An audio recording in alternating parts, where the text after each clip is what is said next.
আপনারা ইয়াজুজ মাজুজের নাম শুনেছেন না? নূহ আলাইহিস সালামের 4 সন্তান ছিল, হাম, সাম, ইয়াফাস, কানাআন। এই ইয়াফাসের বংশধর হচ্ছে ইয়াজুজ মাজুজ, জঙ্গলি, হাজার হাজার শুধু বংশ বিস্তার করে।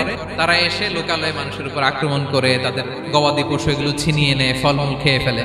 তো জুলকারনাইন বাদশার কাছে যখন বিচার দেওয়া হলো, উনি বললেন ঠিক আছে, তোমাদের ট্যাক্স দেয়া লাগবে না, তোমরা শারীরিক পরিশ্রম করে আমাকে সাহায্য করো। তো উনি বর্তমানে হচ্ছে এক পাশে কৃষ্ণ সাগর, ব্ল্যাক সি, আরেকদিকে কাস্পিয়ান হ্রদ বা কাস্পিয়ান সাগর, এর মাঝখানে 1200 কিলোমিটার লম্বা মাউন্টেন রেঞ্জ, পাহাড়ি এরিয়া। এইখানে দুই পাহাড়ের মাঝখানে ফাঁকা জায়গায় তিনি বড় বড় লোহার পাত, এরপরে তামা, সীসা গালিয়ে বিশাল একটা ওয়াল তৈরি করলেন। এখন আর ইয়াজুজ মাজুজ আসতে পারে। ওরা প্রতিদিন এটা ভাঙার চেষ্টা করে, ভাঙতে ভাঙতে আরেকটু ভাঙলেই ভেঙে যাবে। ওরা বলে আগামীকাল ভেঙে ফেলবে, ইনশাআল্লাহ বলতে ভুলে যায়। কিয়ামতের আগ দিয়ে ওদের মধ্যে এই ইনশাআল্লাহর প্রেরণা আসবে। তাদের একজন বলে উঠবে, আগামীকাল ইনশাআল্লাহ আমরা এটা ভেঙে খান খান করে দেব, ঠিকই ভেঙে ফেলবে।